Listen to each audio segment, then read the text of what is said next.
नमस्कार दोस्तों, मैं आपका अपने चैनल HVS स्टडीज़ में स्वागत करता हूं। इस वीडियो में आपके लिए 15 अप्रैल 2022 का करंट अफेयर लेकर आ गया हूं। साथ में हम स्टैटिक जीके और रिलेटेड करंट अफेयर का रिवीजन करते हुए चलेंगे। अगर आप इस चैनल पर पहली बार आए हो तो आपसे अनुरोध है, चैनल को सब्सक्राइब कर लीजिएगा। वीडियो अच्छी लगे तो वीडियो लाइक करके ज़रूर जाइएगा। लास्ट में आपके लिए क्विज़ रखा है, उस क्विज़ को ज़रूर सॉल्व कीजिएगा। चलिए बात करते हैं लास्ट डे के क्विज़ की। तो लास्ट डे आपसे क्वेश्चन पूछा गया था, government of India launch the which platform to increase transparency. तो आप सभी ने आंसर ब्रॉडकास्ट सेवा दिया था और यही सही आंसर है। जो इस समय पर हमारे ब्रॉडकास्टिंग के मिनिस्टर हैं, उनके द्वारा इसको लॉन्च किया गया। अनुराग ठाकुर इस समय पर ब्रॉडकास्टिंग के मिनिस्टर हैं। आज के पहले क्वेश्चन की बात करें तो आज का पहला क्वेश्चन है, which country become first country to give legal right to wild animals. जो जंगली जानवर होते हैं उनको पहली ऐसी कौन सी कंट्री बन गई है जिसने लीगल राइट दे दिया है। तो आंसर यहाँ पर हो जाएगा इक्वाडोर। इक्वाडोर साउथ अमेरिका की एक कंट्री है जिसके द्वारा जो कि पहली कंट्री ऐसी बनी है जिसने लीगल राइट दिया है वाइल्ड एनिमल्स को। यहाँ पर बात करें तो इक्वाडोर साउथ अमेरिका की कंट्री जिसने वर्ल्ड की पहली कंट्री बनी जो कि वाइल्ड एनिमल्स को लीगल राइट दे चुकी है। इक्वाडोर की बात की जाए तो इसकी कैपिटल क्योटो है, करेंसी यूनाइटेड स्टेट डॉलर है, प्रेसिडेंट गुलेर्मो लासो है। आगे बात करें, जो भी इंटरनेशनली करंट अफेयर बना है उसको रिवाइज कर लेते हैं। जैसे पहला क्वेश्चन पढ़ लिया, दूसरा शहबाज शरीफ जो कि 23rd प्राइम मिनिस्टर बने हैं पाकिस्तान के। चाइना ने एक अर्थ को ऑब्जर्व करने वाली सैटेलाइट को सक्सेसफुली लॉन्च किया है जिसका नाम है ग्वाफेन 303, याद रखिएगा। सर्बिया के प्रेसिडेंट रिसेंटली में चुने गए अलेक्जेंडर वुसिस इनका नाम है। United nation human right council ने एक क्लाइमेट एक्सपर्ट पर्सन को चुना है जिनका नाम है doctor Ian Fry. Victor Orban जो कि 4th टर्म के लिए प्राइम मिनिस्टर बने हैं हंगरी के। वर्ल्ड की बिगेस्ट इलेक्ट्रिक क्रूज शिप को चाइना के द्वारा डेवलप किया गया। फेडेक्स ने भारत में जन्मे राज सुब्रमण्यम को CEO के पद पर अपॉइंट किया है। माल्टा के इस समय पर प्राइम मिनिस्टर चुने गए हैं रॉबर्ट अबेला। अगले क्वेश्चन की बात करें, श्री अमित शाह जी जो इस समय पर कॉरपोरेशन के मिनिस्टर और साथ साथ कॉरपोरेशन के मिनिस्टर और साथ साथ होम मिनिस्ट्री संभाल रहे हैं। इन्होंने लॉन्च की है अमृत संगम, जो कि कहाँ लॉन्च की गई है आपसे क्वेश्चन पूछा जा रहा है। अमृत संगम ये एक ऐसा इनिशिएटिव है जिसमें प्रमोट किया जा रहा है हम अपने कल्चर को, जिससे टूरिज्म सेक्टर इंक्रीज़ करे। यहाँ पर बात की जाए तो दिल्ली में इसको इनॉग्रेट किया गया, किसको, अमृत संगम को, जिसमें टूरिज्म सेक्टर को प्रमोट करने की कोशिश की जा रही है। इसके मिनिस्ट्री ऑफ कल्चर के द्वारा इसको अनाउंस किया गया था। लॉन्च हमारे जो होम मिनिस्टर और कॉरपोरेशन के जो मिनिस्टर हैं उनके द्वारा किया गया, जिनका नाम अमित शाह जी है, याद रखिएगा। नई दिल्ली में इसको किया गया है। यहाँ पर दिल्ली की बात हुई है, दिल्ली को कैपिटल बनाया गया था 1911 में, इसको यूनियन टेरिटरी बनाया गया 1956 में, नेशनल कैपिटल टेरिटरी इसको 1992 में घोषित किया गया। फाउंडर है इसके अनंग तोमर और कैपिटल है नई दिल्ली। डिस्ट्रिक्ट है 11। लेफ्टिनेंट गवर्नर है इस समय पर अनिल बैजल। चीफ मिनिस्टर है Arvind Kejriwal. Deputy chief minister Manish Sisodia. Legislature unicameral है जहां की असेंबली में 70 सीट्स, राज्यसभा में 3 सीट्स, लोकसभा में 7 सीट्स आती हैं। दिल्ली को एक तरफ से उत्तर प्रदेश और एक तरफ से हरियाणा ने घेर रखा है। अगर आप SSC CGL एग्ज़ाम की तैयारी कर रहे हैं तो एक्सपेक्टेड क्वेश्चंस की हमने एक सीरीज़ निकाली है जो कि एक ई-बुक के फॉर्म में आपको प्रोवाइड कराई गई है, जिसमें 700 क्वेश्चंस का कलेक्शन है। डिस्क्रिप्शन बॉक्स में लिंक है, वहां से आप इसको परचेज़ कर सकते हैं। अगले क्वेश्चन की बात करें, who to be honour with first Lata Dinanath Mangeshkar award. तो पहला लता दीनानाथ मंगेशकर अवार्ड किसके द्वारा, मतलब किसको दिया गया? तो आंसर यहाँ पर हो जाएगा हमारे इस समय पर जो प्रधानमंत्री हैं नरेंद्र मोदी जी, उनको पहला लता दीनानाथ मंगेशकर अवार्ड से सम्मानित किया गया है। याद रखिएगा, लता दीनानाथ मंगेशकर म्यूज़िक सिंगिंग के फील्ड में लेजेंड हैं। इनके द्वारा इनके नाम पर एक अवार्ड अनाउंस किया गया, जिसमें पहले अवार्ड को नरेंद्र मोदी जी को ऑनर के रूप में दिया गया। नरेंद्र मोदी जी के अलावा राहुल देशपांडे, आशा पारेख, जैकी श्रॉफ और नर्तन त्रिफ सप्लायर को यहाँ पर दिया गया है। मतलब जो मुंबई में डिब्बे वाले होते हैं ना, उनमें से एक रिप्रेजेंटेटिव है उनको। आगे बात करें, अब अवार्ड से रिलेटेड क्वेश्चंस यहाँ पर बने हैं तो उनको रिवाइज कर लेते हैं। पहला क्वेश्चन पढ़ लिया। दूसरा है, असम के पोएट हैं नीलमणि फुकन, जिनको 56 नंबर का ज्ञानपीठ अवार्ड रिसेंटली में दिया गया। वैसे तो अनाउंस हो चुका है 57 नंबर भी। 57 नंबर दामोदर मौजो को दिया गया है, जो कि कोंकणी भाषा के पोएट हैं। कोंकणी भाषा गोवा में बोली जाती है। एक ऑथर हैं अमर मित्रा, इनका नाम है। इनको ओ हेनरी अवार्ड से सम्मानित किया गया। World press photo of the year Kamloops residential school को दिया गया है। ग्रैमी 2022 में भारत और अमेरिका की एक सिंगर हैं फाल्गुनी शाह, नायर से कंफ्यूज मत होना, फाल्गुनी शाह इनका नाम है। इनको बेस्ट चिल्ड्रन म्यूज़िक एल्बम से सम्मानित किया गया। रामदरश मिश्रा, जिनको सरस्वती सम्मान 2021 से सम्मानित किया गया। आरिफा जौहरी को चमेली देवी जैन अवार्ड 2021 से सम्मानित किया गया। मीराबाई चानू को BBC Indian sports women of the year 2021 के लिए इनको दिया गया है। साथ में सैफाली वर्मा को इमर्जिंग प्लेयर, और जो इस समय पर कर्णम मल्लेश्वरी हैं, उनको लाइफ टाइम अचीवमेंट अवार्ड से BBC ने सम्मानित किया है। दीपिका पादुकोण को टाइम 100 इम्पैक्ट अवार्ड से सम्मानित किया गया। अगले क्वेश्चन की बात करें, Ambedkar Jayanti is celebrated on, तो अंबेडकर जयंती किसके द्वारा कब सेलिब्रेट की जाती है?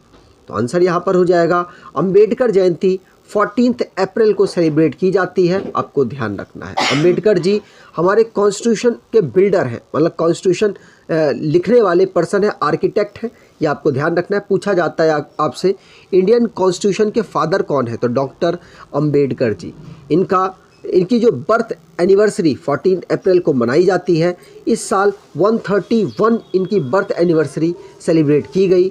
आपको ध्यान रखना है, इनको भारत रत्न दिया गया, बहुत लेट दिया गया, लेकिन भारत रत्न इनको 1990 में इनको प्रोवाइड भारत के द्वारा कराया गया, मतलब सम्मानित किया गया। जो भी रिसेंटली में डेज हमने रिवाइज़ किए पढ़े हैं, उनको रिवाइज़ कर लेते हैं। वर्ल्ड ऑटिज़्म अवेयरनेस डे तो 2 अप्रैल को सेलिब्रेट हुआ।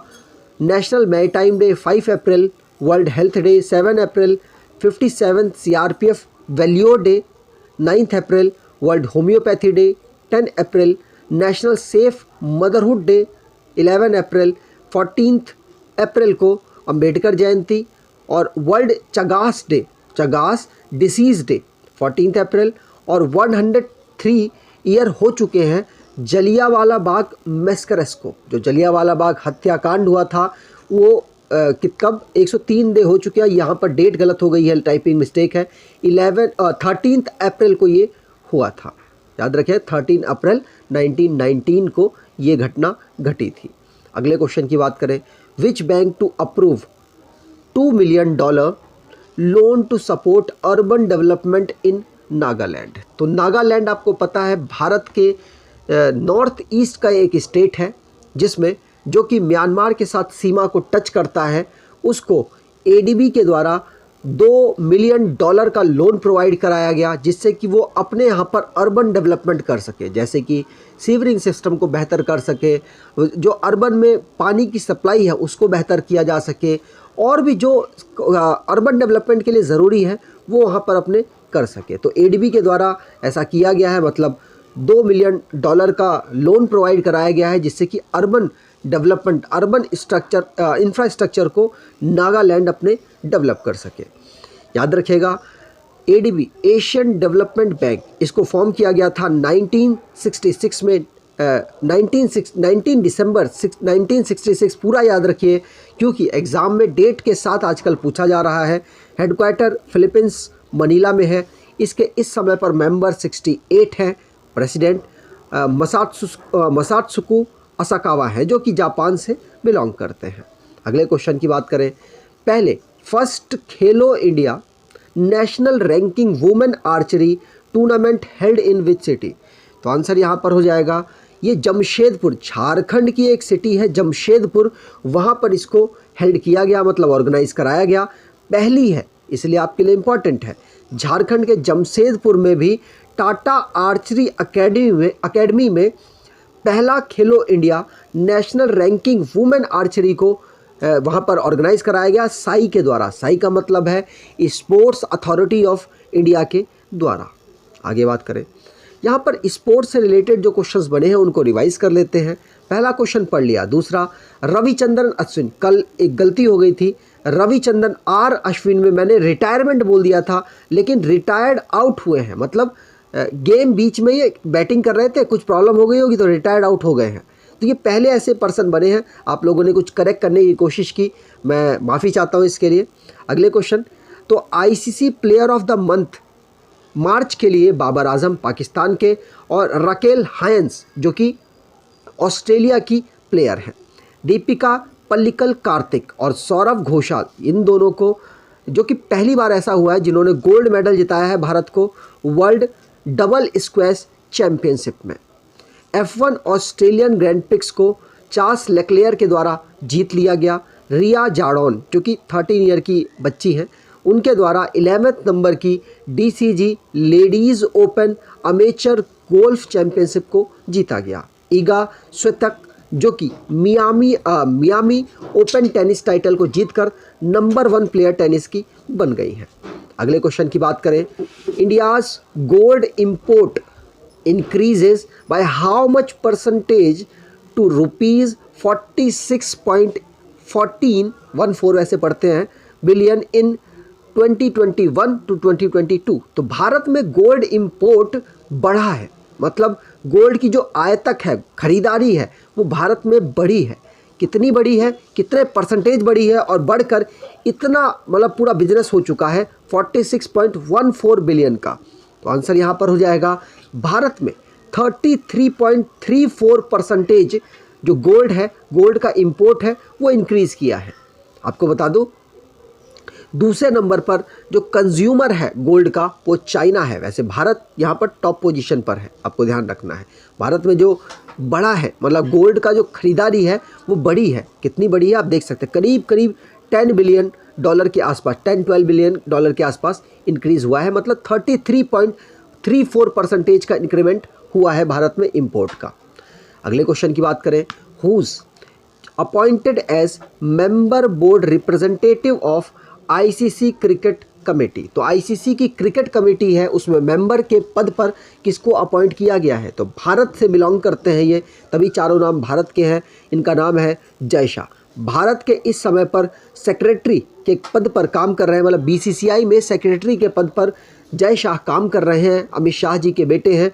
इनको ICC क्रिकेट कमेटी के मेंबर के पद पर अपॉइंट किया गया। महिला जयवर्धने का रीअपॉइंटमेंट यहाँ पर किया गया है। महिला जयवर्धने पूर्व क्रिकेटर और पूर्व कैप्टन है श्रीलंका टीम के। श्रीलंका टीम बहुत ज़्यादा इस समय पर, मतलब श्रीलंका पूरा इस समय पर चर्चित है क्योंकि वहाँ पर फाइनेंशियल क्राइसिस आ रखा है। अगले क्वेश्चन की बात करें, which group wins gold and silver award at 80th Skoch summit 2022। तो स्कॉच समिट 2022 में गोल्ड और सिल्वर अवार्ड किसको मिला है? 80 नंबर का है ये। तो आंसर यहाँ पर हो जाएगा जो माइन से रिलेटेड, माइन और सेफ्टी से रिलेटेड एक ऑर्गेनाइजेशन है, NMDC को ये अवार्ड मिला है। याद रखिएगा, याद रखने की कोशिश के लिए मैं आपको रिवाइज कराता रहूँगा।